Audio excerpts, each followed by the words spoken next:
Good morning, ladies and gentlemen. Welcome to Queen's Hall on a very cold Saturday morning. It's a pleasure to see so many of you have turned out this morning. I know how strongly you all feel about this issue, and it's really good to see that you're here today. I'm particularly pleased to see, I know there's one councillor from Argyll and Bute has joined us today. She's driven all the way from Helensburgh, and I'd like to welcome Councillor Dance. Are there any other councillors here today?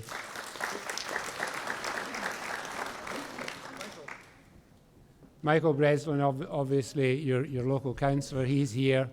Anybody else? No. Nevertheless, it's not a good morning for travelling. Just like to say a few words before I introduce our guest speakers today. Firstly, I'd like to say I'm absolutely appalled at the decision that was taken by the P&R committee on the 18th of December. This decision was taken by, the motion was put forward by the deputy leader, but it was approved obviously by the leader of the council. Now, Councillor Walsh has been the ward councillor for South Cowal for over 40 years. He's been the ward councillor for Dunoon and South Cowal for the last 7 or 8 years. And I just can't believe that he's done this to the people who he represents. I just cannot understand it. And so many people have said to me, why has he done this? They can't understand it either. And I'd like to say,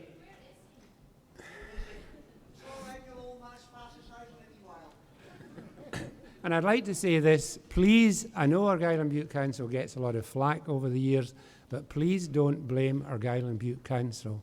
It's councillors that take decisions, officers make recommendations, and within the paper that was presented to the P&R committee, the option was there to give South Cowal Community Development Company the gift of £1 million, which would have enabled them to buy Castletown. I'm aware of other bad decisions in the past. I'm not going to take a lot of time because we're short of time today, but the one that really sticks in my craw is Dunclutha. Now, the market garden was closed down well over 10 years ago with the view to selling the property and building a new children's home to replace the old home. 10 years later, that land is still lying vacant because a local offer, a good offer, was turned down presumably by lead councillors in Argyll and Bute Council. That really annoys me, and it still annoys me today. I have to say, I'm ashamed I was a part of the administration until October when I resigned. I resigned because the leader of the council and the deputy leader decided that they could no longer stomach having Councillor Breslin in the administration, because Councillor Breslin had the audacity to say some things that didn't agree with what they thought and said themselves.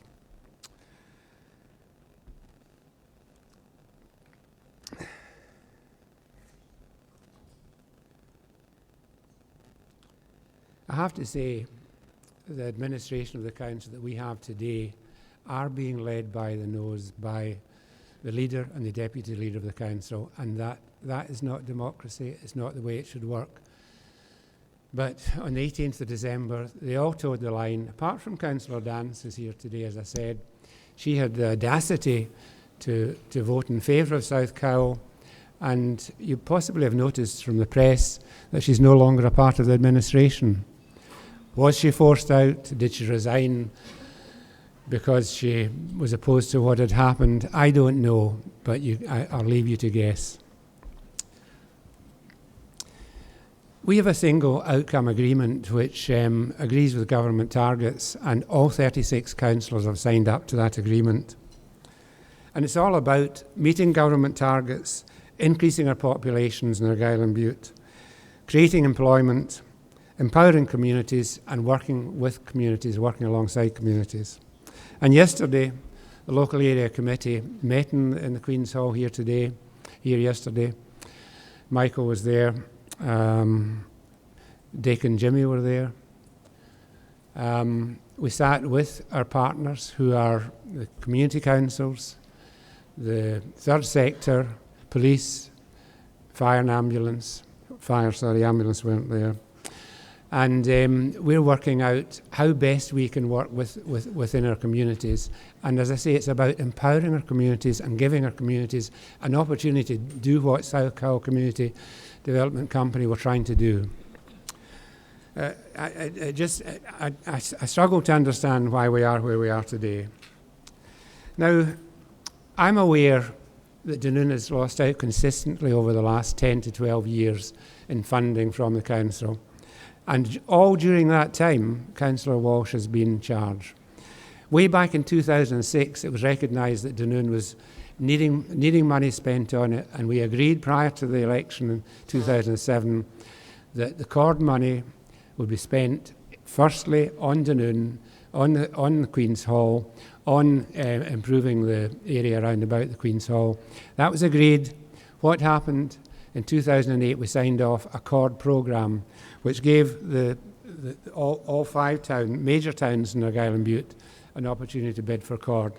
Now, since that time, Campbellton has had 4.4 million spent on it, Helensburgh 5.9 million, sorry Vivian, Oban 0.8 million, Rossi 1.3 million, and Dunoon has had 1.3 million spent on it. And that 1.3 million has all gone on consultancy.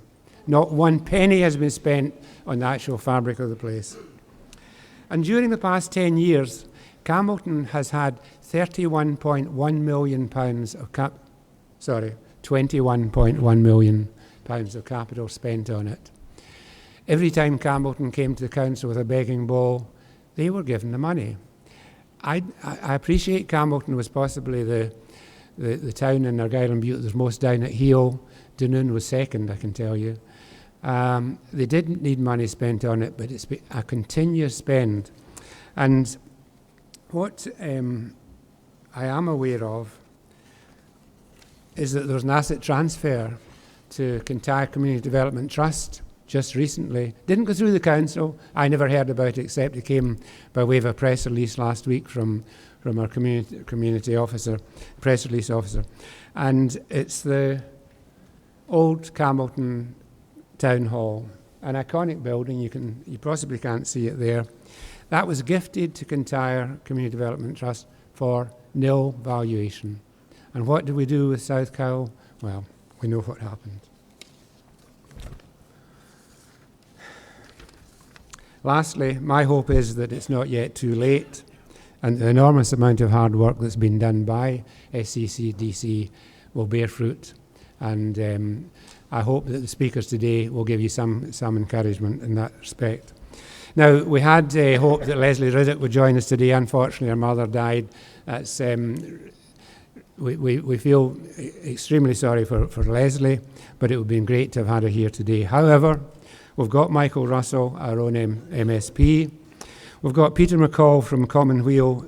It's a non-political think tank about better ways of working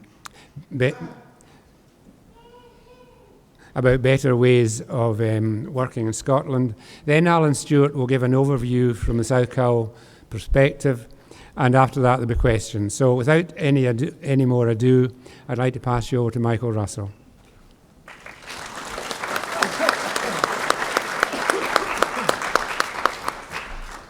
Thank you, Bruce, and it's great to see such a turnout here this morning, considering the weather. I think Peter is the one who's come furthest, but it was quite a long journey from Glendalough, I can tell you, given the state of the roads. But I wanted to be here because I want to stress a number of things that this isn't before I go on to what it is. This isn't a party political gathering. I'm pleased to see Alan Reid here, and I hope that that indicates that right across the political spectrum, there is support for the campaign to save Castle Toward. And I'm actually not here because I have a long-standing series of disputes with Argyll and Bute Council, although that is true, I have to say, and Argyll and Bute Council, of course, is presently under supervision from the Audit Commission because of its poor performance. But that's actually not the focus of what we're on today too. And I'm actually not even here because of my admiration for the work that Alan and Derek and a variety of others have done to take this idea and this concept and to make it real. The reason I'm here today is because I think something very wrong is happening. to the community in South Cowal. And as a local MSP, my job is to stand up for those communities that are being badly treated, no matter by whom. And it adds, unfortunately, a great deal of insult to the injury that's being done, that the damage that's being done to South Cowal is being done by your own elected councillors, or at least two of them. And I think it's very, very important that we say that at the outset.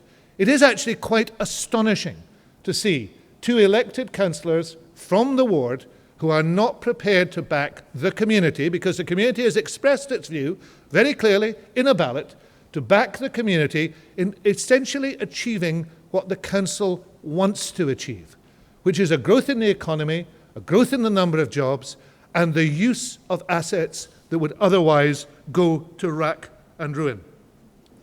But alas, you're not unique, because I cover the whole of Argyll and Bute. And when I go round Argyll and Bute, I see again and again places in great difficulty because of extraordinary poor decision making. And indeed, you don't have to go all the way to Toward to see that. You could just walk outside this hall, and we'll do it in an hour or so to walk down the street. Go outside and stand at the pier. And let your gaze go up, first of all, to the flagpole.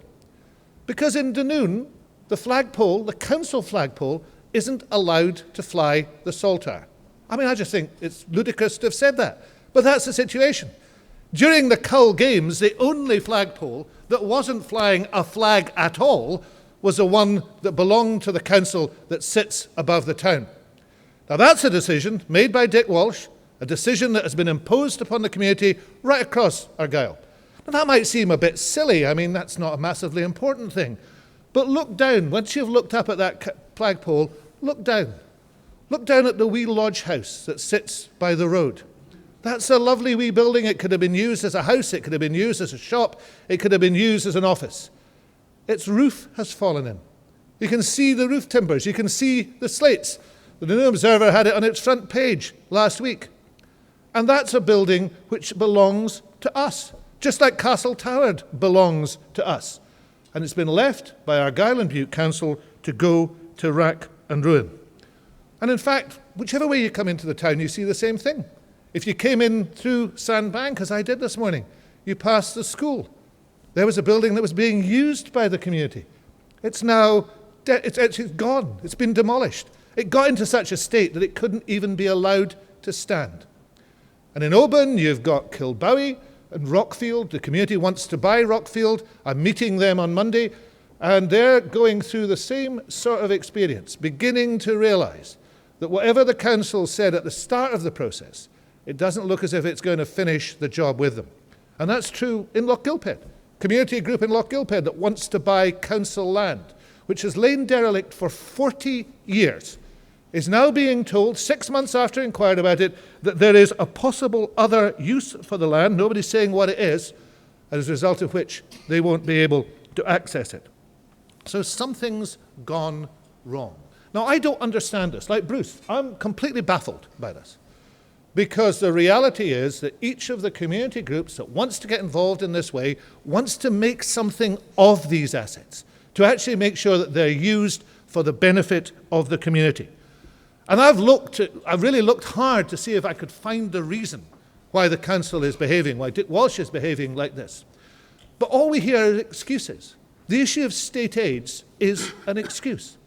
And I tell you that not just because I used to be the minister with responsibility for community buyouts when I was Environment Minister and dealt with state aids, but I've now got it on the record from 2 Scottish Government ministers who deal with this on a daily basis that the state aids issue does not apply in the way that the council's trying to apply it, but they say it does. The other reason they give is that the business plan doesn't stack up. Now, the Scottish Land Fund awarded £750,000 to the buyout, the largest award it could make, on the basis of the business plan. This bid is backed by Highlands HIE on the basis of the business plan. The Scottish Government is backing it on the basis of the business plan. But according to a group of people who I try to be charitable, but I don't think any of them have ever even run a whelk stall. According to them, this business plan doesn't add up. And the third excuse, of course, is that the community needs another £1 million and therefore we'll just give it to them and that'll solve things. Now that's the worst excuse of all, because that is a deliberate and cynical attempt to destroy the buyout. Because in the council papers themselves, the buyout says they do not want the £1 million, they can't take the £1 million, and the £1 million would derail the bid. That's clear in the papers. And yet this excuse is given as if everything will be fine if they just listen to what Dick wants them to do. Now, presently in the Scottish Parliament is a bill going through called the Community Empowerment Bill. And the purpose of that bill is to make it easier for communities to take charge of assets. And the committee is finding in its evidence again and again that some of the biggest obstacles to that happening lie within Scottish local authorities. And if you wanted an object lesson of how not to do it, then you would come to Argyll and Bute to see that all the assets that exist in Argyll and Bute that belong to us, they don't belong to Dick Walsh, they don't belong to Ellen Morton, they don't belong to Douglas Henry or Cleland Snedden, they belong to us. All of those assets are being allowed to waste and wither and decline and collapse and be demolished, and yet the community is not being allowed to access them. So we have to change that, and that's what we're focused on here today. How can we practically change that? Well, we've got three things that we could do. And the first thing is to continue that. I'll call them the 3 C's. We've got to continue with this campaign. I'm immensely heartened by the number of people here today. I've been heartened by the work I've seen done in the community, but it can't stop. When we fought the school closures in Argyll and Bute, we did it on the basis that we would go on fighting for them until those schools were saved. If you remember, we managed to save 26 schools in Argyll and Bute just 4 years ago. We've got to continue this campaign, we've got to make the campaign grow, and it's got to be heard. That's the first C. The second one is we've got to challenge the decision that's been made, and to challenge it in every place possible. I have myself been talking to Audit Scotland. I know others have written to Audit Scotland. There need to be letters and emails to the Scottish Government, to Audit Scotland, to HIE, to anyone who will listen, to say this is a ridiculous decision. It makes no sense at all. And then to make sure that that challenge goes on so that the Council does not take it, that the matter is simply over. And thirdly, we have to change. We have to change a local authority that doesn't listen to its people. Now, that's not a party political point of view. I'm not standing here saying that we'll just put another administration in that happens to be the administration that I like politically. That's a matter for the councillors themselves, how they organise the council. What we need to have, and the people of Cowal, just as the people of every part of Argyll and Bute need to say this, what we need to have is an administration that's focused on making this place a better place to live. Because the reality of Argyll and Bute is it's a great place. I'm enormously fortunate to represent this constituency in the Scottish Parliament. But we have the worst rate of depopulation of any part of Scotland. And that's not something to be proud of. And we also have, presently, one of the worst performing local authorities in any part of Scotland. So we've got to take responsibility ourselves and say this just cannot go on. That we can't be represented and spoken for by people who don't listen to us, who damage our assets, who run the area down, and who do not tackle, and are not tackling, the issue of depopulation. Now, fortunately, we've got some very good councillors who are. I commend Bruce. I certainly commend Michael Breslin, who is a very good friend. The work that's been done by Gordon Blair has been excellent, one of the local Dunoon councillors, and 2 of the Ross Sea councillors, Robert McIntyre and Isabel Strong, have worked very hard on this issue too. And if the decision had been left to the area committee, which is where it should have been left, according to the council's own standing orders, that decision should have been made locally, then the buyout would have gone through. And I certainly commend Vivian Dance.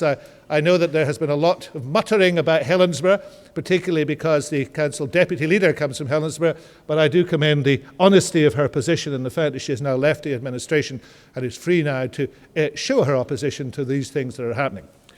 But the most important people in this are ourselves, the people who live in Cowal, the people who see the importance of this. Today we'll walk down the street and we'll visibly demonstrate our opposition. We've got to have our opposition heard. We've got to continue with the campaign. We've got to challenge, and we've got to change. And if we do those things, then I'm absolutely certain that we will save Castletownbere, because in saving Castletownbere, we'll save the future of Argyll itself. Thank you.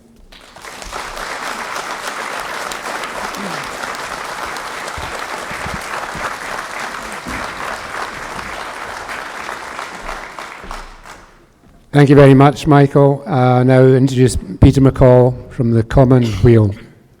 Thank you. As I've been introduced, my name's Peter McCall. I'm the director of the policy unit for Commonweal, which is a think and do tank.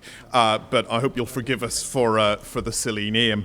What Commonweal is an attempt to create a Scotland, a vision for Scotland that rejects the failed me-first politics that we've had up until now, and instead tries to build a politics of all of us first. And this issue is one of the issues that I think speaks very profoundly to that politics.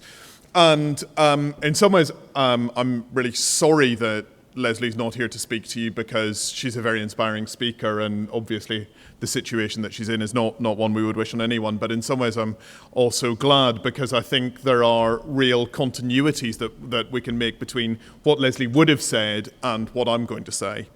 And I'm absolutely clear, having heard Leslie enough times, that she would be saying that we have local authorities that are too large. The area size covered by our local authorities is far, far, far too big. As Mike has said, the area committee here would have made the right decision. A local authority that covers an absolutely huge area hasn't. And we have 32 local authorities in Scotland. Norway, which is larger than Scotland and has a similar population, has around 270. That would give communities much, much more local autonomy and local control over their lives. And as somebody once said, whatever the question is, if the answer is 32, you're asking the wrong question. So Scotland has the largest local authorities of any developed country. Any developed country. Not just countries in Western Europe, but any developed country that you look at. And we have some of the largest wards in the developed world. And that means that councillors have a really difficult job. But it also squeezes out communities, because you have a small number of people given really, really big decisions to make. And sometimes they take their eye off the ball, and sometimes there are conflicts of interest at play. Most importantly, it squeezes out the community. And it feels to me, I'm not from here, but it feels to me like the community has been squeezed out of this decision. And that's something that we need to stop. We need to stop communities feeling like they've been squeezed out. One of the most interesting pieces of Leslie's work was on the Isle of Eigg, where she helped to catalyse a community buyout. And there's a really interesting set of arguments around that, where the Landowners Federation said, it will be a disaster if you let the community run their island. It will be a disaster, because what they'll do is they'll just flog everything off. They'll make an absolute mess of it, because they're not professionals. What we need are professionals in charge, and we are professionals. Now, anyone who's been to Eigg knows that Eigg is as close to paradise as you can find on this planet. And that definitely wasn't the case 20 years ago when it was under a landlord's ownership. Sorry? I'm talking rubbish, am I? Why do you say that? Uh-huh. The community's the worst landlord you've ever had. Well, that's really interesting. I mean, I think this is that also speaks to what I want to talk about here, because I think we need a way of making decisions that allows us to discuss fully with ourselves what it is that we want for our communities. Our communities at the moment have to go cap in hand to a council and ask for loans to help to buy buildings. They're their decision-making ability is very much reduced. We have to come and have meetings and marches and protests in order to do things. If we channel that energy into actually making the decisions, I think we'd make a much better job of it, because we are capable of making these decisions as communities. We don't need the professionals, as they style themselves. We don't need these very large local authorities, very distant to the community. And also, I think we need a style of politics that allows us to make decisions in ways that don't involve voting once every 4 or 5 years, sending somebody to make those decisions for you, and then having to wait possibly 4 years. I mean, in this case, 2.5 years before we can have a say about whether that person gets re-elected, about issues that they couldn't possibly have foreseen, or issues that that the community hasn't raised yet. I think we need a politics that allows us to make decisions ongoing and constantly, so that we're all participating in those decisions, so that we, instead of sitting in a room listening to people talking, could be sitting around a table making the actual decisions about what we would be actually doing with an actual community asset. And I think that's the politics that most people want. Some people won't get what they want. They won't get the decisions taken in the way they want them taken, but we'll at least have had the decisions discussed by those on whom they affect most. And I think there's a second thing here, which is that we urgently need a community right to buy, and a right to buy that could be exercised by the community in order to take assets off landlords who aren't doing the job properly, or indeed off statutory agencies. It might not be the local authority, it might be the NHS. In some places the NHS have buildings that they're not using. If those buildings aren't being used, I think the community should have the absolute right to buy them. And that's something that would, in this case, I think have transformed the situation. If a community ballot, the community support it, then they're entitled to buy it. They're entitled to make a compulsory purchase. And in order to back that, I think we need a national investment bank. We need a bank run by the government to invest in schemes like yours, which would create, I think, 100 jobs. Is that the number that we're looking at? About 100 jobs. A national investment bank that could back those decisions and would be able to provide the finance to really catalyse community action all over Scotland. And that might not be just buildings, it might be renewable energy, it might be all sorts of other community assets which could be purchased by the community using a national investment bank, which can borrow at the lowest rates possible. So government bonds are the cheapest way to borrow. You use those government bonds to back community action, and then they can be paid back over 25 or 30 years, allowing the community to benefit. And where I live myself, we're looking at developing a wind turbine, and I know that might be controversial in some areas, but it's not in Edinburgh.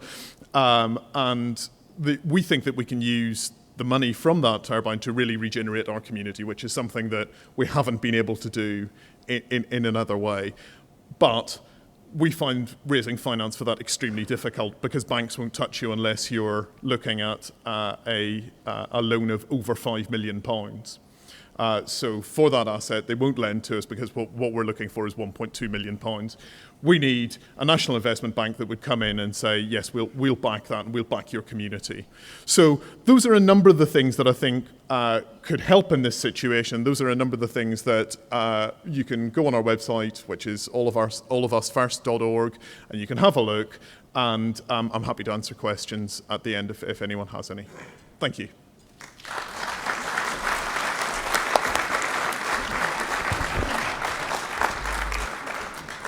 Thank you very much, Peter. Now I'd like to ask Alan Stewart to give an overview.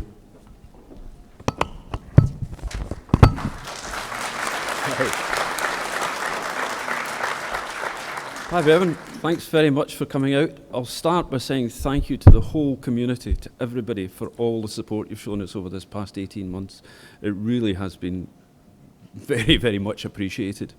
What I'm going to do is I'm just going to give a brief overview of how we started the process, how it worked, and the point where we're at now. And then Derek's going to go around with his microphone, and you can ask me all the questions you want, because there are a lot of questions. I keep getting asked new ones.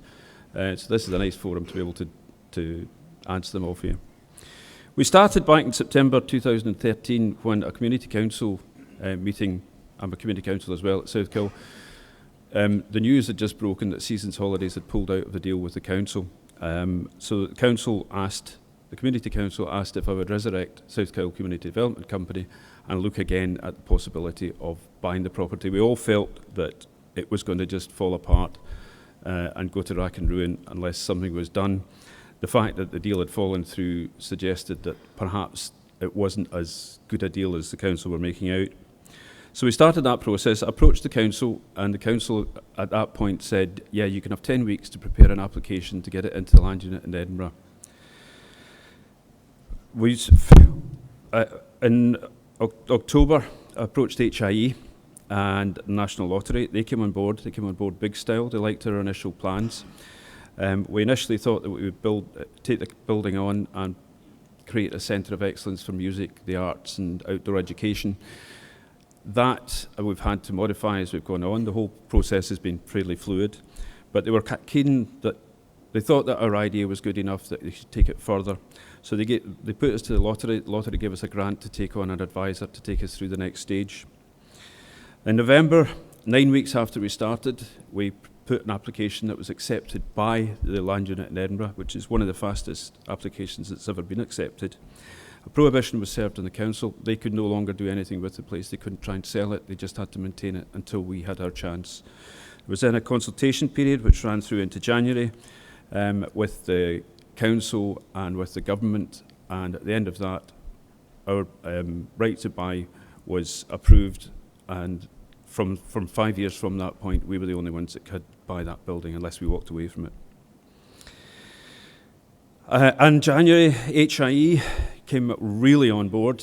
They started finding money and finding advisors and giving us grants and consultants to help us decide how we were going to work the building, how we were going to work the whole estate. They gave us a very large grant to find a firm of architects to look at the building and to investigate what work was going to need to be done and to advise us on what we could do with the place.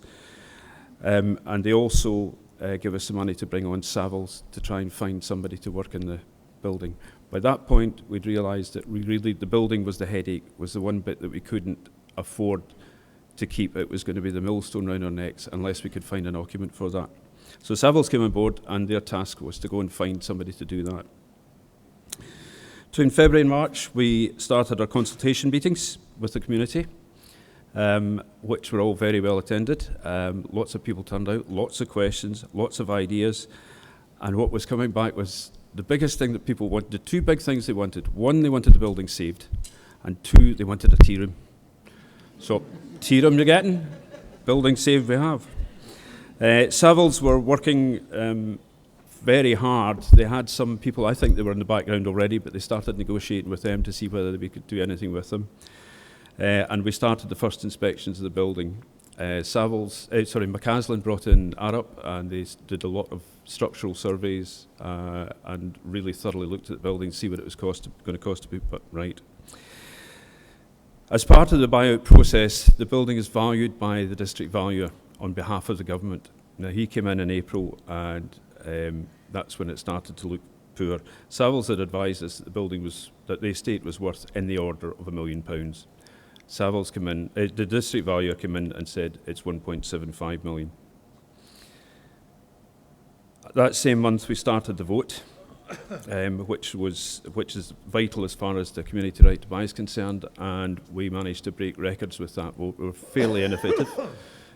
We had the mobile ballot box, which they all saw charging around the town. We had lots of different meetings, coffee mornings, soup and sandwich. And when we actually conducted the vote, we had one of the best turnouts ever in our community right to buy. We had 50% of the population turned out, and of that, 95% were in favour of this whole project. Now, that's just about unbeatable. If you think that a national election usually is around turnout in this area of around 30-40%, we've done very, very well on that one. Savills came up with a tenant in May, in May. An outdoor education provider. The name is all out in the open now, but I won't repeat it just at the minute. They wanted to leased the building from us and a small area of ground. Their idea was to put in outdoor education, but we weren't going to lose the building. They have an 8-month season, and of the 4 months of the closed season, we can get access to it, obviously on a commercial basis, but we will still get access to the building. Their facilities that they offered commercially will be offered to local groups and residents at a discounted rate. And we could even use parts of the building. The people want the white room and the ballroom. They want to be able to use them for weddings and ceilidhs and stuff like that. They're happy for that to happen. They want to work with the community. Absolutely perfect tenant as far as we're concerned. And they're going to give us a rent. In June, because Savills had advised us that the building was not worth what the district valuer said it was worth, we lodged an appeal. This would have cost us about £5,000 to carry through. So in the meantime, we carried on talking to the council to see if they would prepare to accept a lesser figure for the building. In July, McCaslin's finished their Phase 2 report, which detailed everything that the building would need, right down to new sewage systems, new water supplies, new electrics. They had the whole lot. It's all detailed in the Phase 2 report and come out costing how much it was going to cost to put the various parts back in order. The important one, as far as we were concerned, was a big house, which will look at about £3.1 million to bring back into habitable condition. In August, our negotiations with the council over the value looked very promising.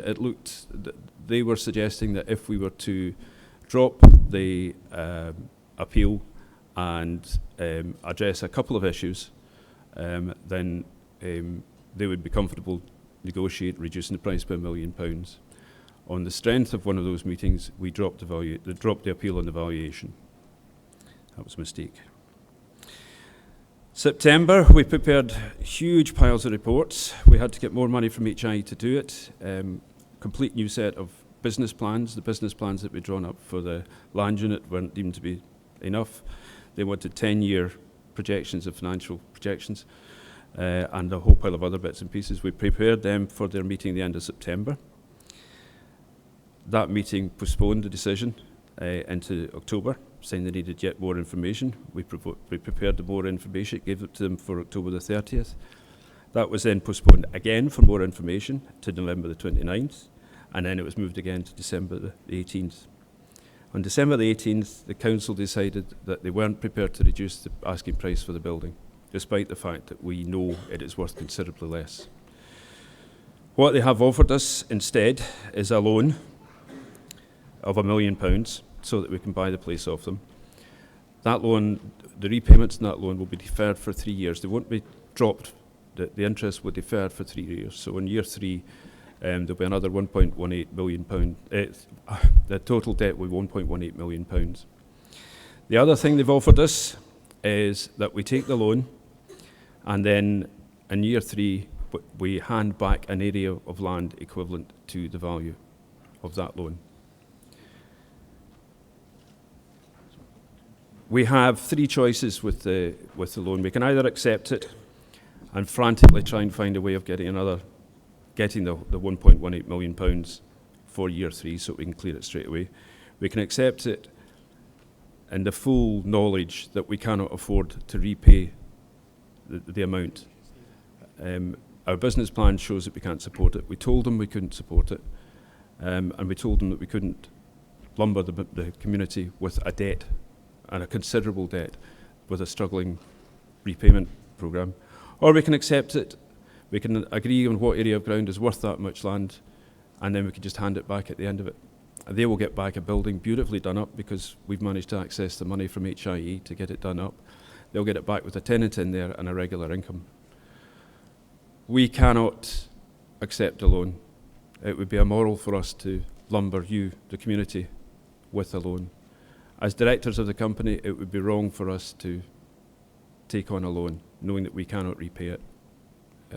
We've all been through directors' training as part of this process, and the training says you cannot do something like that. I don't think the charity regulator would be happy if we took the loan on. So that's where we are just now. The support since the 18 has been fantastic, absolutely fantastic. And this turnout is brilliant. We haven't organised this has been organised by the community, and it just backs this up, and it makes it really feel good to see it. So that's really, in a nutshell, where we are. Derek is going to wander around, and if you have any questions, please ask them, because that's the easiest way for me to explain what's going on. Ladies and gents, Alan Stewart, please give him a round of applause.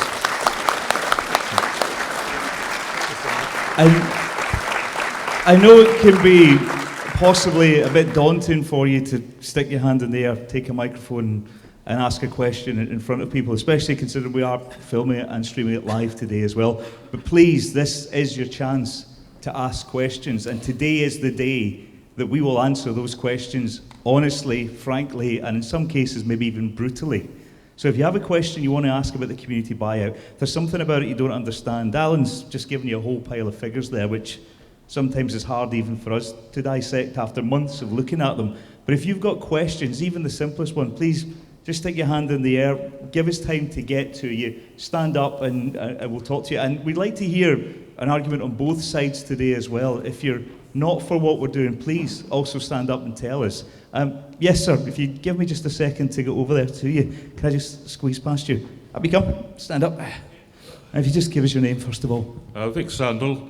Well, it's fresh in my mind. You said there that Argyll requested you to engage in a somewhat dubious and unethical practice of taking a loan on that, according to what you say under director's training, you said you cannot do. We can't. So why is Argyll and Bute trying to entice you into an illegal practice? I have questioned that, and others have questioned it for me. I think there's serious questions on Argyll and Bute Council's efficacy. Maybe we could actually, if we would let... It's a great question, and it's a very difficult question to answer, you must appreciate. I think maybe our MSP, Mike Russell, might be able to answer that. I think that gets the heart of the matter, to tell you the truth, that gentleman's question, because I think that there are two problems with the loan. One is I don't think the motion proposing the loan at the council was competent, because the councillors already knew that the community wouldn't take the loan, couldn't take the loan. But also, I think the mafia probably lends people money on the understanding that they'll get the assets back after a couple of years, but I don't think anybody else lends money on those terms. And I do think an offer to lend money with an understanding that the people you're lending it to will default and then you'll get their assets back is probably illegal. So I do think there is a big problem in where Argyll and Bute Council now finds itself. I think they stopped payday loans, did they not? That's a good point. If anyone else has a question, please raise your hand in the air. We'll get to you in just a little second. Someone who also would like to speak today is Alan Reid, who is your Liberal Democrat in the area. As you probably noticed today, it is cross-party, the support that we have here today. So Alan would like to ask a question. Right, thanks very much. I know I always hate that this happens at public meetings when somebody makes a short statement before asking a question, but I hope you'll allow me to. I just make a short statement of support, and then I do have a question or a suggestion, possibly to go forward. I've always supported South Kyle Development Trust's attempts to get ownership of Castle Tower. The Castle Tower is a very important part of our heritage, and I think it's very important that it should be saved for the community and that it will be best looked after if it's owned by the community. So I commend the Development Trust and everybody else who has supported the Development Trust for all the work that has been done over the years. You've certainly been very determined. I can remember when the first attempt was knocked back by the Scottish Government, but that didn't deter the community. The community kept going, and when the council's attempts to sell to Seasons Holidays failed, then you quite rightly came in with another bid. And I share the disappointment of everybody that agreement hasn't been reached on transferring ownership to the local community. But I'm certainly pleased to hear today that you aren't going to give up. And as at previous meetings, I certainly promise to keep up my support to the local community in its efforts.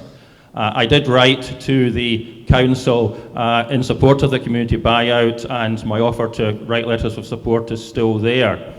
And I very much share the community's wish to take ownership of this very precious asset. Now, having talked to the Community Trust and talked to the council, the problem appears to be, or the major hurdle appears to be, as Alan had said earlier, the surprise that you got back in the spring when the valuer appointed by the Scottish Government as part of the legal process came up with this valuation of 1.75 million, which nobody seems to believe is an accurate valuation. And obviously Savills have come up with a much lower one. But having talked to the council, the problem seems to be that because this is the 1.75 million is the legal valuation that was put on it by the district valuer appointed by the Scottish Government as part of the legal process, then the councillors seem to think that they can get 1.75 million for it, and they seem to think that they have a duty to try to maximise the value of the asset. They don't have a legal duty. The law is quite clear. They can transfer to the community at a lower value. That's quite clear. But the problem is this valuation. Now, you explained why, because of what the council had told you back in the summer, you didn't proceed to the appeal. But I mean, I wonder if there's any way of somehow getting a new official valuation.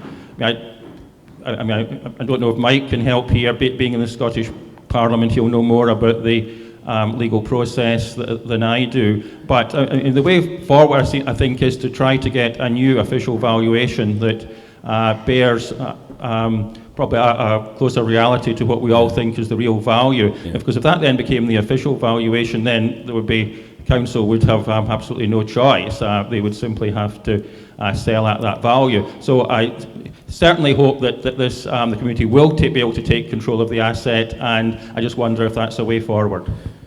Thank you very much, Alan Reid. Before you answer that question, Alan, I could see that Bruce Marshall, Councillor Marshall, was keen to say something during that as well. So we'll hear from Councillor Marshall, and then if you could answer Alan Reid's question directly.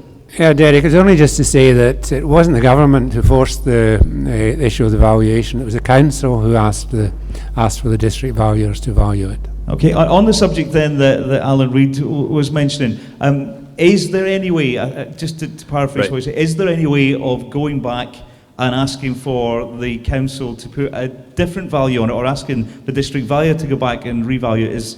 Under the legislation, is that possible? No, under the legislation, we've had a chance at that. That bit is gone because we dropped it. That's the end of that one. However, we have commissioned Savills to give us a formal valuation. They give us a valuation opinion at the time of the DV's value. The valuation opinion at that time came in between 750 and 850,000 pounds. We have asked them now to give us a formal Red Book valuation so that we will know what the real value of the castle is. The district valuer, he's going to have a problem because he's got to go and find an area of the ground that is worth £1.18 million. And as we consider the whole place to be worth less than that, he's going to struggle. So he may want to reconsider his valuation, but we can't make him do anything. We can't force it. We can't relaunch the appeal. So that's a no? That's a no. Super clear. On the subject of appeal, before we move on to some other questions, does anyone in the audience have any questions about the appeal and how it works? If so, stick your hand in the air. If not, I've got someone who does want. But just I was keen to hear from anybody from the audience first, though. Right. If not, I'd like to hand you over to Councillor Mike Bresland on the subject of the appeal. Thanks, Derek. I know the answer to this, but I think it's quite important that the audience knows the answer to this. You did mention it, Alan, but you indicated that you withdrew the appeal because you understood from your discussions with the council that there was a bit of negotiation to be done on the price. Could we just be absolutely clear what your understanding was at that time that made you withdraw your appeal? The reason that I asked the question is because a senior officer of the council wrote out to all the councillors within the last few weeks, implying, if not stating, that South Kyle Community Development Company withdrew the appeal unilaterally. That was the word used, as though they had just decided off their own bat to withdraw the appeal. So could I hear from you, Alan, what your clear understanding of the reasons behind your withdrawal of that appeal? We had a meeting with two of the senior members of the council officers. We had several meetings with them, and the one that made us agree to withdraw, they said that they would be happy to recommend a reduction in the price of up to £1 million, not necessarily £1 million, but up to £1 million, if we withdrew the appeal and if we met a couple of points they wanted addressed. We've addressed the points they wanted. They haven't offered us any form of reduction in price. It's not a discount. People keep calling it a discount, and even I've called it that. It's not a discount. It's just a more realistic value for the property. So let's be clear on that before we cut back into some more questions.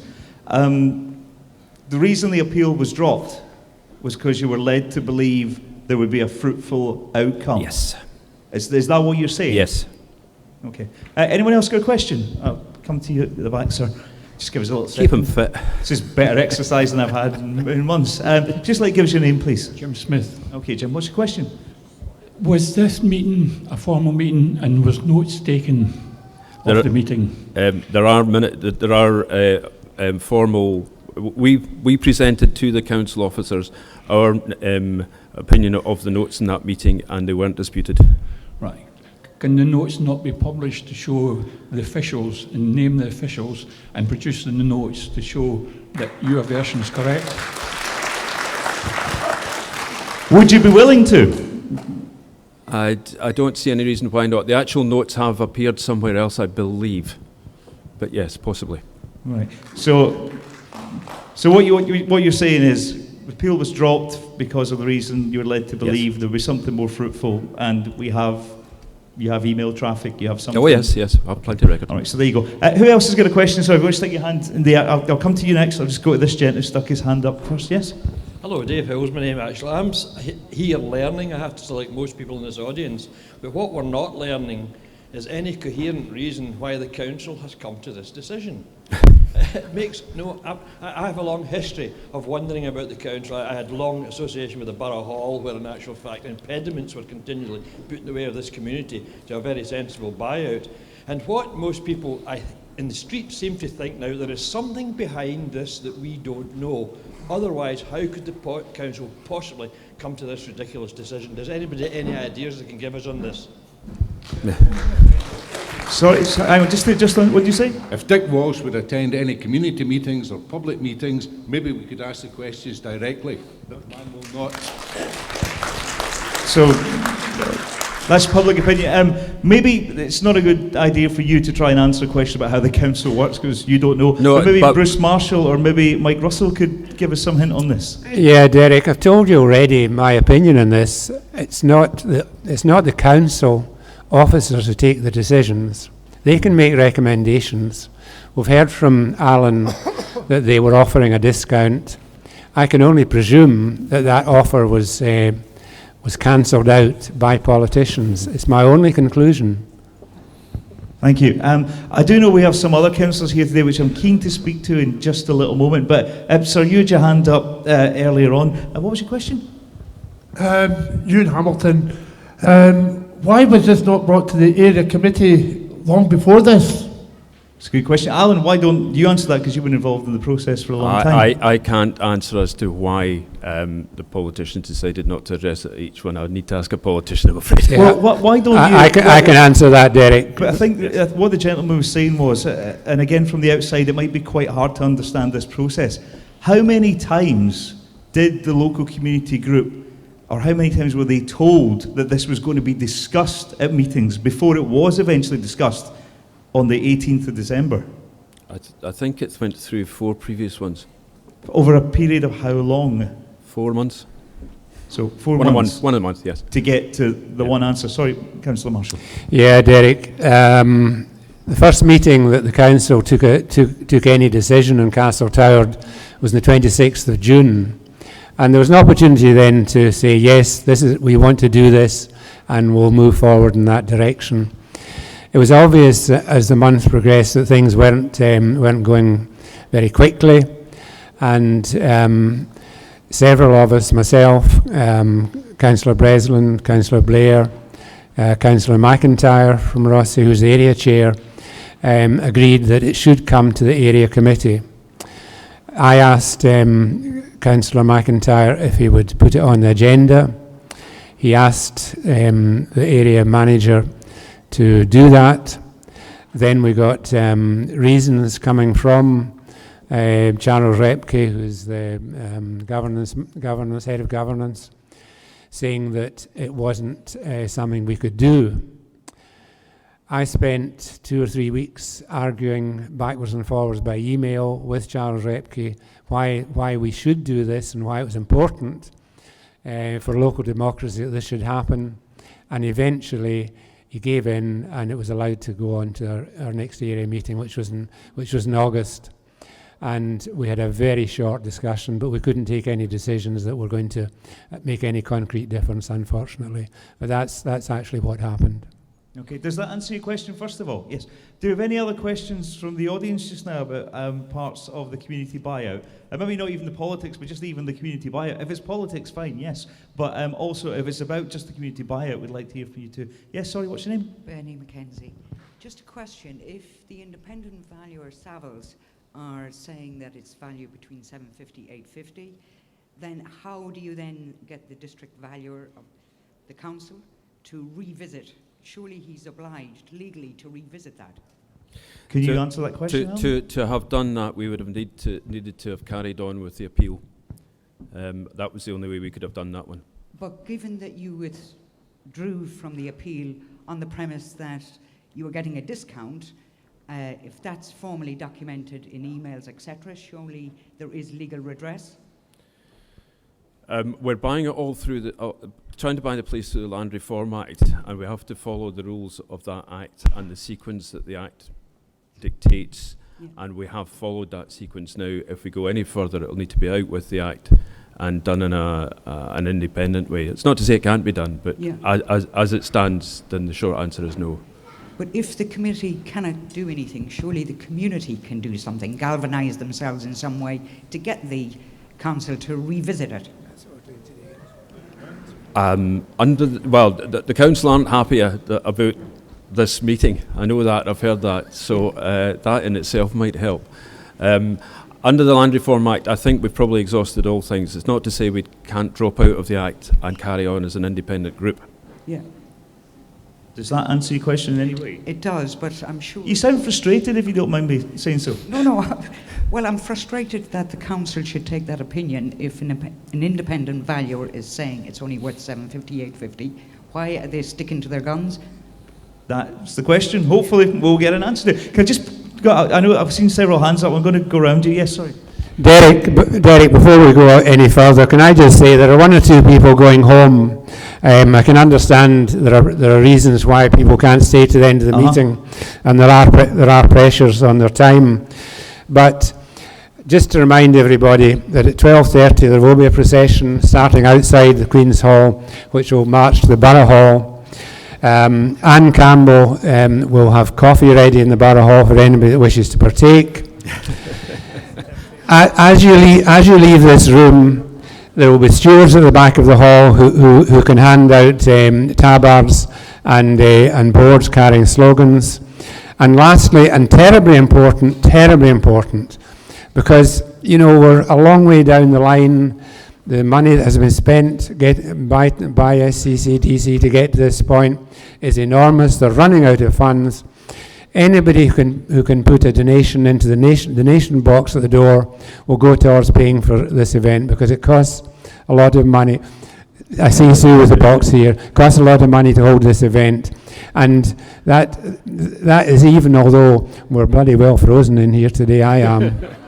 Is that a polite way of telling me to wind up? If so, what I will I know there's a couple of people with hands in the air, and I'm going to come around you very quickly. Another 20 minutes. 20 minutes. 20 minutes is all I've got for me. I could talk for longer than that. We know that. Anyway, listen. So I had that. You heard the lady's frustration at why the administration will not talk to us about a difference in price. I'm going to go to someone who was going to answer something on that. Just to allow people to understand a wee bit more about the valuation, the council instructed a company called Baird Lumsden to value the property, and I think it was 4 years ago. Derek, is that correct? Their valuation? Yes. Yep, and they valued it at 1.8 million. When the council asked the district valuer to value it, the first thing they did was they sent the district valuer their own valuation of 1.8 million. And the district valuer then came up with a figure of 1.75. Now, in the Baird Lumsden valuation, it stated that, for example, the services within the building were, I think the word used was...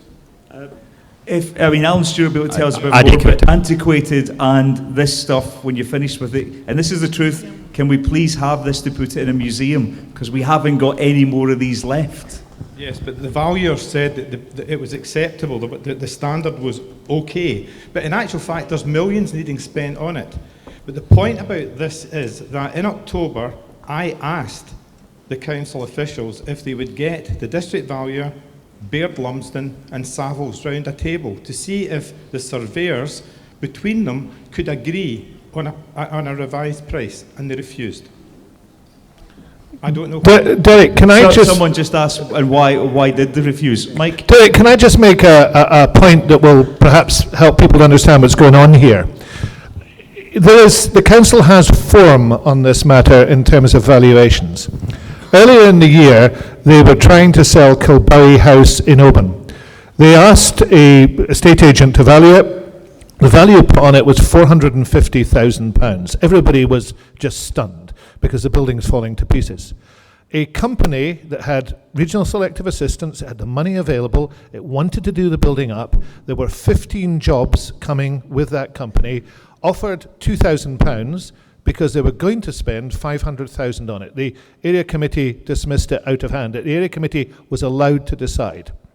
Audit Scotland then discovered that the councillors had not been told that the council's asset value, that's on its asset register for that building, was 0.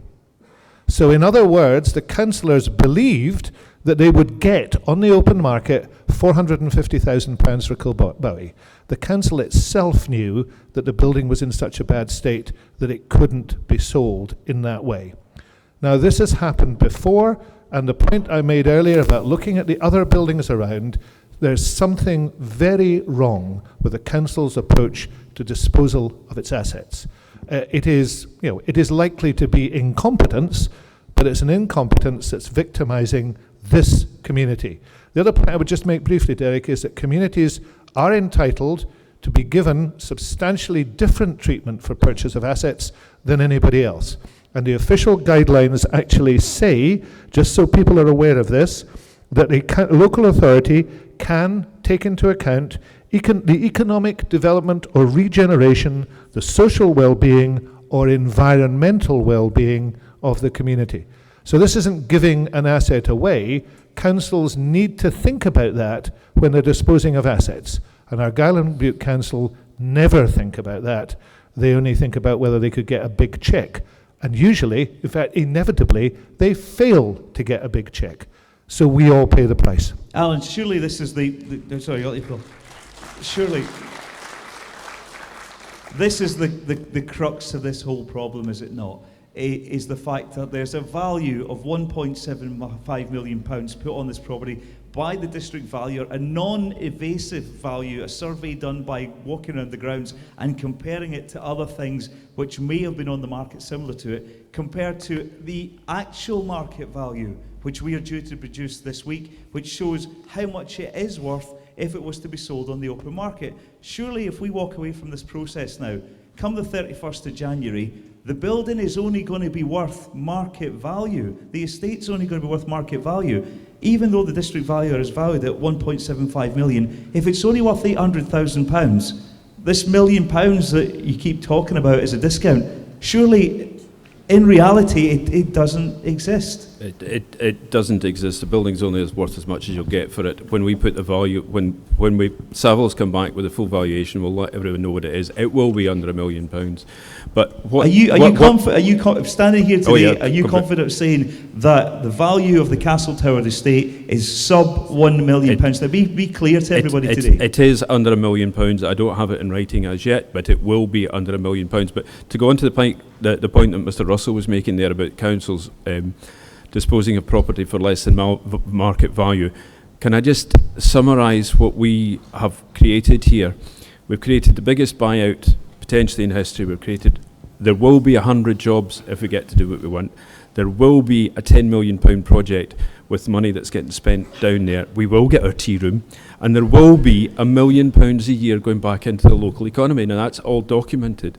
And all we wanted was the council to take a little bit less than they said it was worth. Okay, right, I think before we go further, I'm going to come and speak to this gent in a second, then it's back to Lady, but a representative from the Commonweal wants to say something. Yes.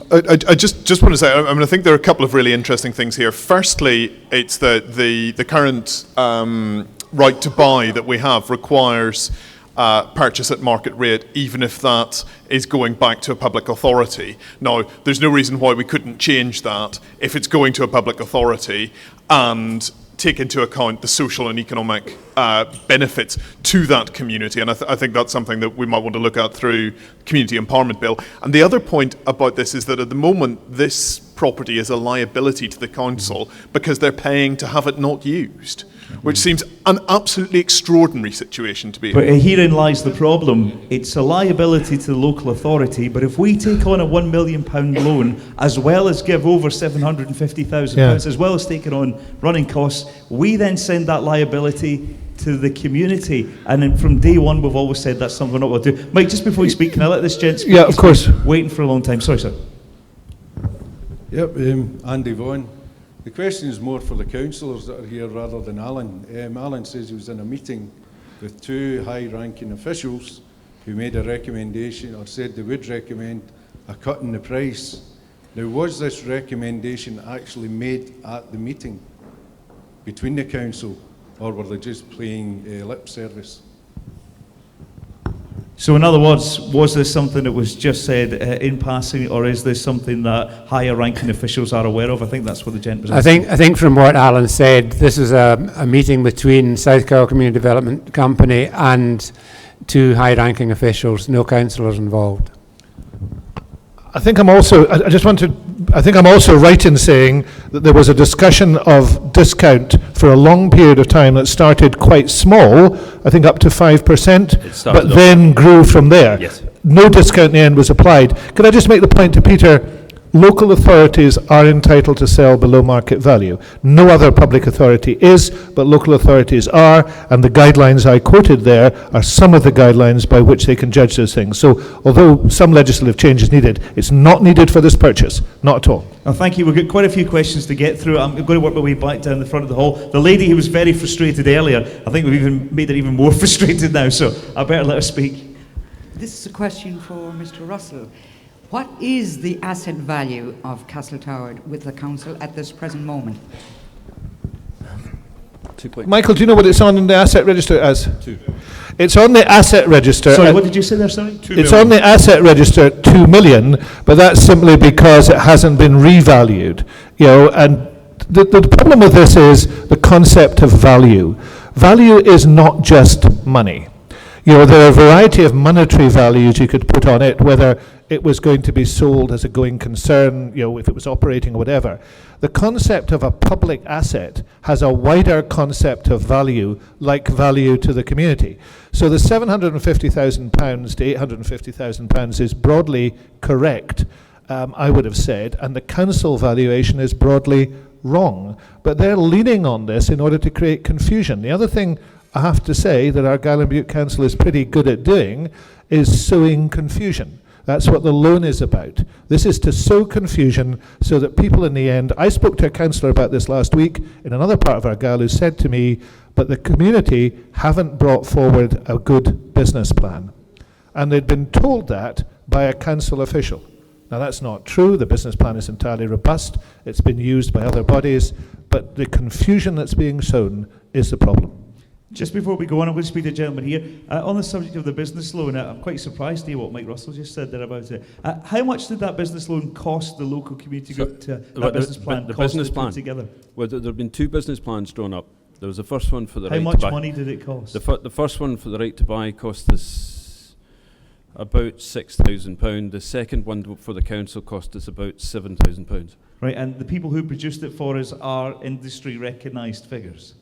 Yes, they're not fly-by-night. So they're not just, we didn't take it somewhere, write it in someone's garage and present it. This was written by professionals, the business plan that's been mocked. Okay, excuse me, Derek, just before you go on, just remember that HIE, Highlands and Islands Enterprise, have backed Castletown from day one to the tune of about £100,000.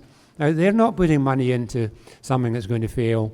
They are also our key single outcome agreement partners, and we're ignoring their advice.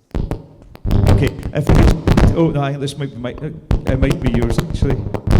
No, it's mine.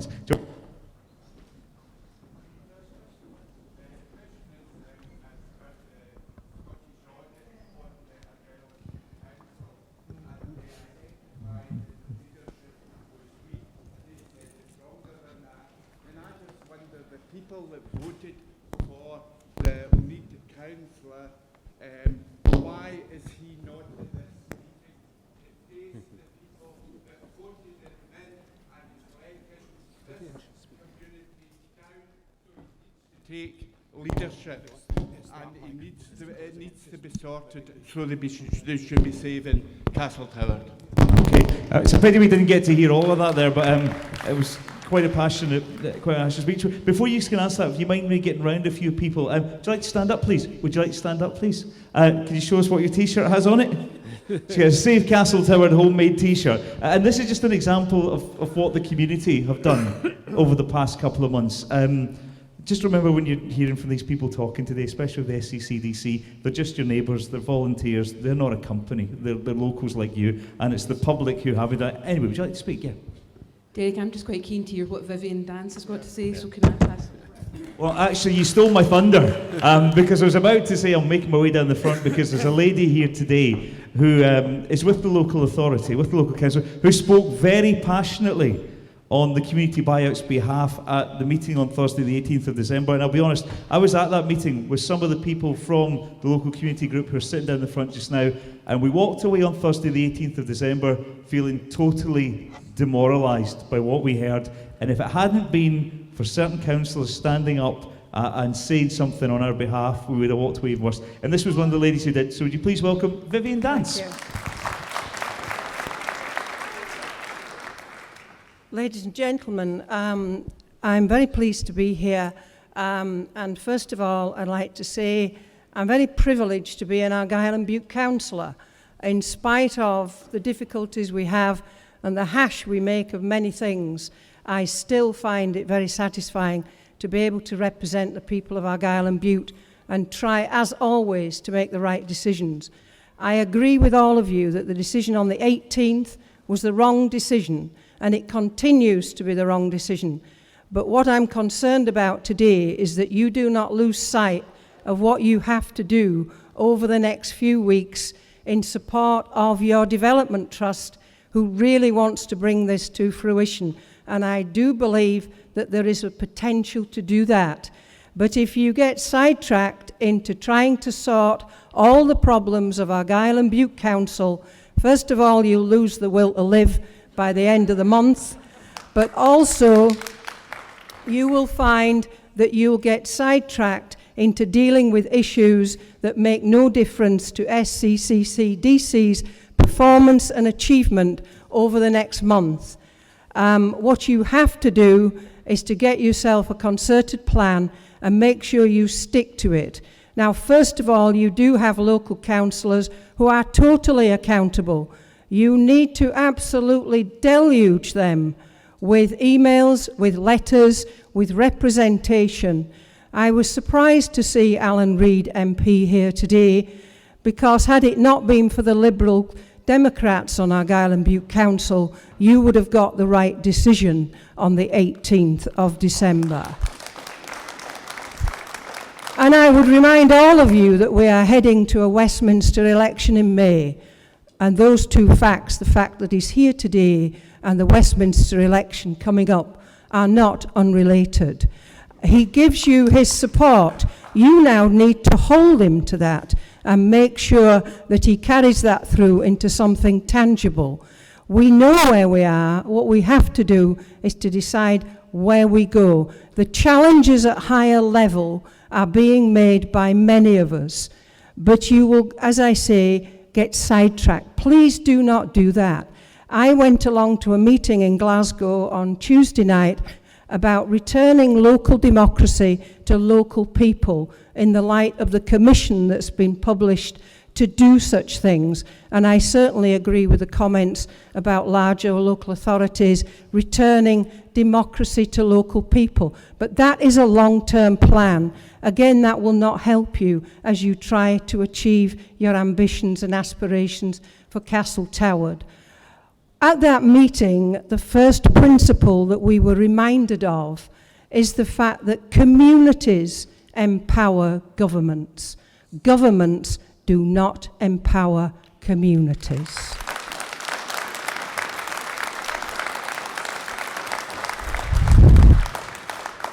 I must have tweaked a nerve. Alan Reid's hand has already gone up.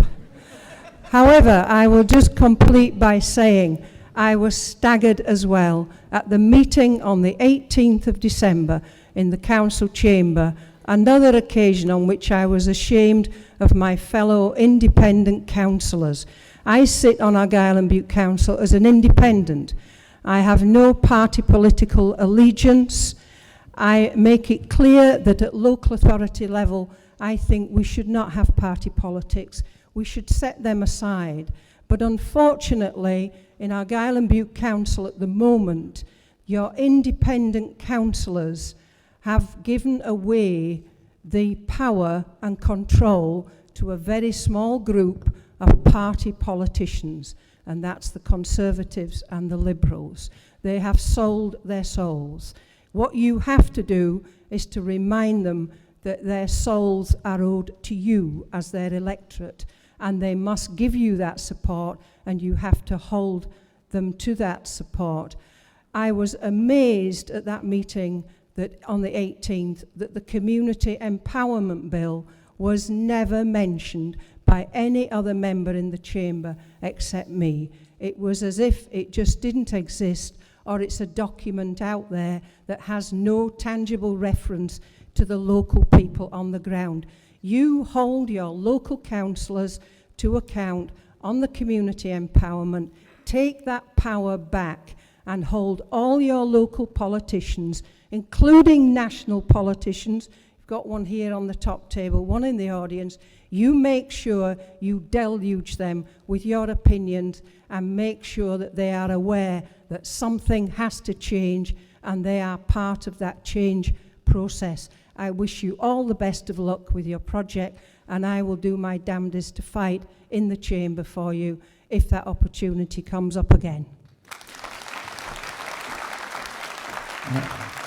Now, I'm afraid we are going to have to bring the Castle Toward question and answer session to a close because there's a rally about to start as well, and there's a whole pile of people who want to ask questions. All I can say is please stop us and ask us questions throughout today if you want answers. Please, read what we put on Facebook, listen to what we say on local radio, read what we say in the Dunoon Observer, the local newspaper. Follow us on Facebook, follow us on Twitter, and it helps support us. But I'm afraid from the Castle Toward point of view, we're going to have to step out of this one now because I've been told we are out of time. But can I just say from the SCCDC, which is this bunch of volunteers here in the community right now, our thanks to you guys for what you did for us here today. Save Castle Toward! Save Castle Toward! Save Castle Toward! Save Castle Toward! Save Castle Toward! Save Castle Toward! So, as you can see behind us, a huge crowd gathered as part of the Save Castle Toward rally on the back of the Save Castle Toward meeting earlier on today, Saturday, at the Queen's Hall in Dunoon. I was going to talk to someone, excuse me. I wonder if we can have a word with us. Sorry, what's your name? My name's Karen. Karen, why is this happening today? My place of growing up was in Ellen Toward area, and me and a few of my friends, locals to the area, were so fed up with what was going on. We needed the community to have a voice. We fully support what the South Kyle Community Development Company are doing, and we wanted to show them that we support them. We wanted to try and get more young people involved, and just really to give a voice to the people who are so fed up with the situation at the moment. It's a fantastic crowd. It's a great turnout. It's really. And speaking about the young ones, shall we go and see if we can speak to some younger people as well Thank you. about this? As you can see, we've had to block the traffic because Now, see if we can find some youngsters that we can have a chat to about this. In fact, there's some over here. See, we'd have to push our way through the crowd, unfortunately. This is the local MSP, Mike Russell. We'll speak to Mike again.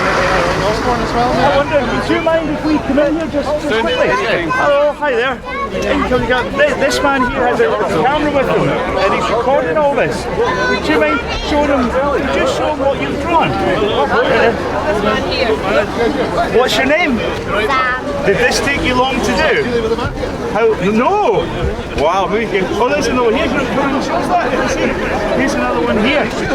We'll come in down. Look at that one. Did you do this one yourself? Yeah. And what's your name? Lachlan. Whereabouts are you from, Lachlan?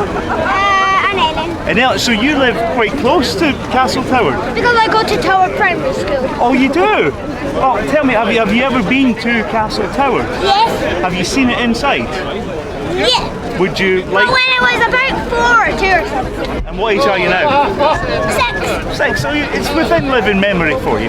Now tell me, would you like to be able to visit Castle Tower again and maybe go there and play with your friends and go and see the place? And yeah. Yes? Yes. And is that why you're here today waving this? Yeah. I'm going to give that back to Lachlan.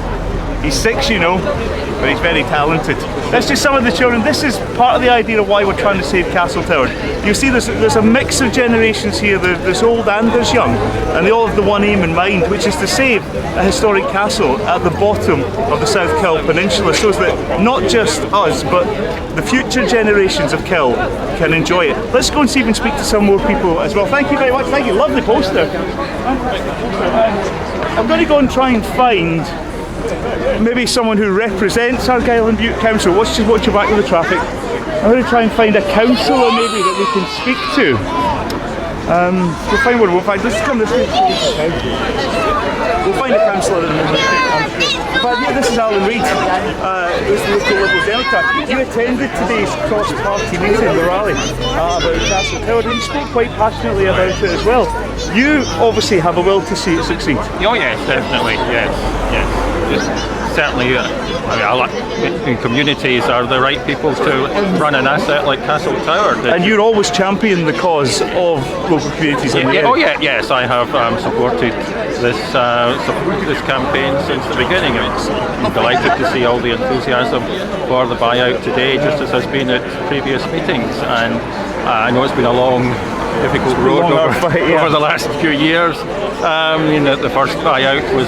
Were you quite pleased today with the cross-party support, because there was Liberal Democrats there, there was Conservatives there, there was SNP representatives there. Were you quite pleased to see all the parties working together on a community project? That's what should be happening. What should be happening is all the parties should be working together. That's certainly the right way forward, and it's certainly the political parties there, myself and the SNP were certainly both in support of the buyout, and it was good to see the two parties even on a snowy day. Well, fortunately the weather was kind. I mean, I'm glad it wasn't yesterday. No, we're so glad. This is here in our Alan Reid. The snow has gone. So the local Liberal Democrat, again a supporter of the Castle Tower community. Right, thank you for your time. If we want to move down this way, then we can get an idea of the crowds. We're going to go inside shortly into it's a bit warmer into the Borough Hall. But I've managed to track down the chap who.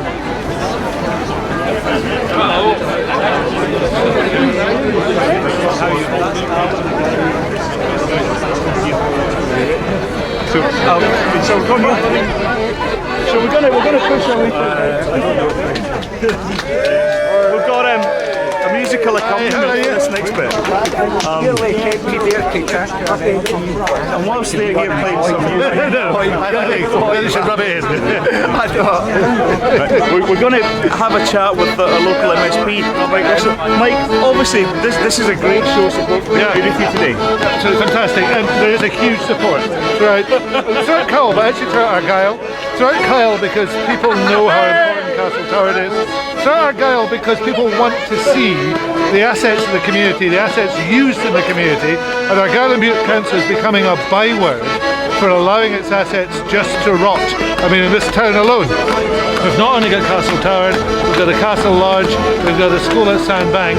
People want those assets to work for the community, So what's being done in South Cowell, it has a lesson right across Argyll and actually in Scotland. Now, you spoke quite passionately today at the Castle Toward rally. Thankfully, cross-party support there today from all political parties in Kill. But you spoke most passionately about your dismay at the council saying no to any form of discount. And a lot's been made of this discount that the community group has asked for. Could you maybe just for reviewers make it clear your point on this no decision?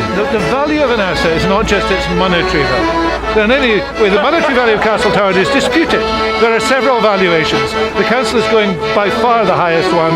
The real value, as an asset to sell, is much lower. But the value of an asset in the community is also about what the community can do with it. And if we understand the value of Castle Toward only as being bricks and mortar, we're missing the point. There is no discount of £1 million. The community could use the asset to grow the community, to grow the population, which is money and time that would come back to the council. Now the council's allowed to sell that asset for less than the book value, less than the valuation, if it's going to benefit the community. That's precisely what it should have done. And the fact that it hasn't done that shows it doesn't understand the law, it doesn't understand community development, and it doesn't understand what has to happen in Argyll to make this place economically successful. So what worries me is that what we're seeing with Argyll Council here demonstrates the failing of the council in trying to even fulfil its own policies. So you're quite strong on the point that they could have said yes if they wished. There was no barrier at all. State aids is not a barrier. I've dealt with state aids as a minister. I've managed to get an opinion from ministers on this. State aids is not a barrier. The business plan is the barrier. It's ridiculous to say the business plan isn't good enough. It's an excellent business plan. HIE has approved it, and they're pretty tough on these things. The issue of the loan is actually rather a cruel deception. There is no barrier to making sure the community buys this, and the council gets £750,000, and it's cash strapped. It's a no-brainer. The trouble is that some of the people who make the decisions don't appear to have a brain. Mike Russell, local MSP, turning out in the snow on Saturday as part of the Save Castle Toward rally. Now, we've heard from politicians, we've heard from some of the people as well. I wonder just now if we could maybe turn our camera around and see if we could maybe grab the guy who's been at the centre of the Save Castle Toward campaign from day one for over a year and a bit now, quite almost 16 months. Local campaigner Alan Stewart, also a local businessman here in South Kill, was the chap who came up with the idea of getting the community together to purchase the Castle Toward estate using the legislation called Community Right to Buy. And I'm lucky enough to be joined by Alan just now. First of all, great show of support today, even on a cold day. You must be, after the past few weeks of disappointment, quite lifted by what you've seen and heard today. It is definitely a lot better than I felt a couple of days ago. But it still hasn't got rid of the problems, but it's just nice to see all the support that's there. And the problems, unfortunately, are still there. How do you feel after this morning's rally? Do you feel more confident now that you can maybe get the council to do a deal, or do you believe now that unfortunately today was just your chance to put to people what had actually happened over the past couple of months and say thank you very much for your support, but it looks as if we failed? Or are you now trying to see if you can make the council come to its senses on this? I think if enough people respond to the pleas from today to contact the councillors, contact the politicians, it might make a difference. I think that's a possibility. And you read it, there's a lot being made of this £1 million commercial loan that the council would like to lend to the community. A loan that has been stated many times with interest that the community must pay back, as well as hand over money for the estate. Just to be clear, in the next few days, it's beginning to sound as if you're going to say to the council, because A, you feel it to be, by the sound of things, financially reckless and possibly immoral from your point of view, are you going to say that you cannot accept this loan? I think the answer to that one is yes.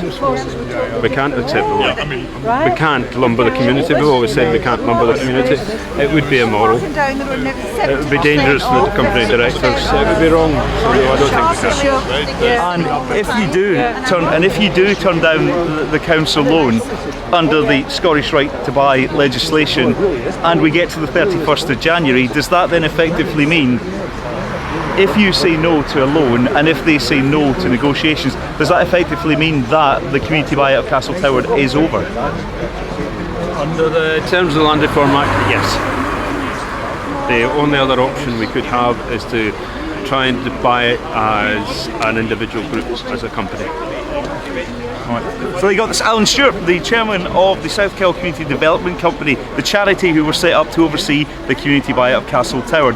A lot's been made by the looks of things over this £1 million discount that the community group have asked for from Argyll and Bute Council, and it's been pointed out several times today and several times over the past few days and in local media that this £1 million doesn't actually exist.